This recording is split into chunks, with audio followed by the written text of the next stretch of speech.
Hey y'all, and good now, whenever and wherever this finds you. Well, today I want to talk about what we don't talk about, which is the state of the empire, and that we don't acknowledge that we are an empire. They say empires last about 250 years on average, and 2026 is 250 years for us from the signing of the Declaration of Independence.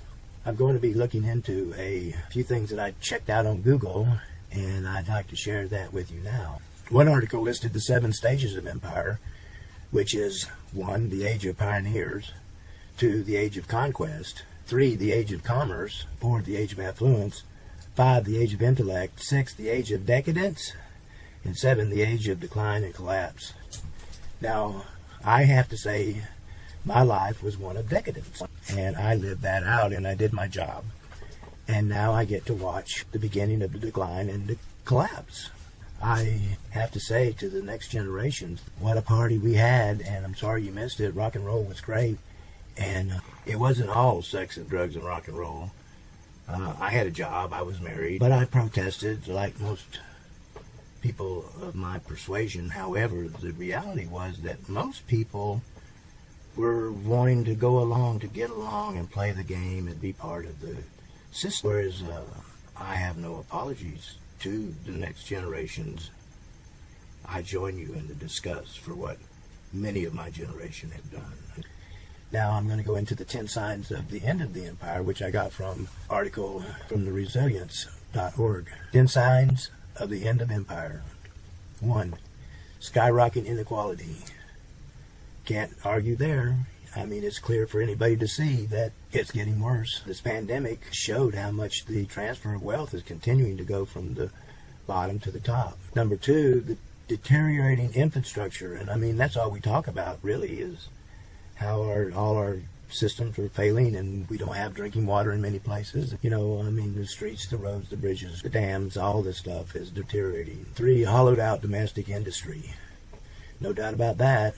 You know, what we've been doing for the last 40 years has been sending our jobs overseas. For the U.S. dollar in decline, I think we're seeing that now. Petrodollar is now being denied, and people are trading oil in their own currencies. Domestic energy scarcity. They say we have more energy now than ever, but I don't trust anything they say. 6, diminishing U.S. influence abroad. That's clear that so many countries are starting to establish their own systems to counter the U.S., NATO, and its alliances. There's BRICS and other alliances led mainly by China, India, and Brazil. Number 7, democracy for sale. I mean, tell me who owns our country. What is democracy if it's not for sale in this country? The rise of China, undeniable. I mean, what China has done since its revolution in 1949 is remarkable. And all we do is talk shit about them, but we claim, well, they only have one party. Well, we have two, but it doesn't work. Many countries that do work have multiple parties, and China seems to be doing well with just the one party. Number 9, the growing surveillance state. Give me a break. I mean, am I not watched enough? They know everything about me. It's amazing how much information they have on us. Number 10, apocalyptic dreaming. I think anywhere from people talking about the rapture to Third World War, World War III, going to a nuclear war. All right, so here's a nice little thing I'd like to read to you. Passing of empire affords us all an incredible opportunity to reclaim those values that once inspired America to true greatness and lifted the spirits of all who called this beautiful country our home. Virtues like self-reliance, democratic self-government, conservation of our land.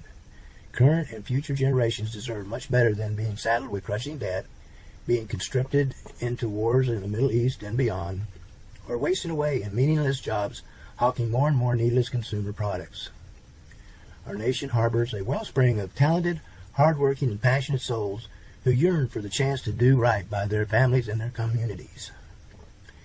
Rather than bemoan empire's loss, we can rebuild our cities and towns to work with nature's cycles rather than against them. We can reforge lost arts, crafts, and industries that were carelessly discarded in the rush to globalization. We can revitalize our local democratic institutions and practices that were once the lifeblood of a community life, ensuring that everyone has a voice in the great transformation ahead. We can create a better future. It won't come without serious challenges, Indeed, it may only come through them. So I find that very interesting. It's like, instead of trying to salvage the remains of a failed system, what they said, rather than bemoan the empire loss, we can rebuild our cities and towns to work with nature's cycles rather than against them. That's what we can be doing now, rather than arguing about Democratic, Republican issues and trying to set policy. We can create our own reality now, starting from within, building a sense of self-worth, well-being that generates a positive outlook that we can share with others to build the new future that we all deserve and want. There's really no rush. Things are unfolding as they should be, and we're on the trajectory to have a end to this empire. The question is it going to be a smooth transition? Transformation, moving from one way of being to another, often means facing the shadows of the past. The hurt and pain of the past can be healed. That healing comes from the heart, from emotional, authentic experiences of releasing judgments and forgiving. With my past healed and my mission in focus, I know I can relate to you with unconditional love. The child I was believed that the world could be that way. The man that I am knows that the creation of that reality begins with me. It grows with each one of you who will co-create that vision with me. When enough of us believe in the vision and live our lives through our personal missions, we will create unconditional love as the reality of our universe. We can do this. I personally think that we can do this, but as we've discovered and recently, I do not know. So we have our marching orders. It's up to each one of us, and I hope you enjoyed this video, and I'll see you down the road.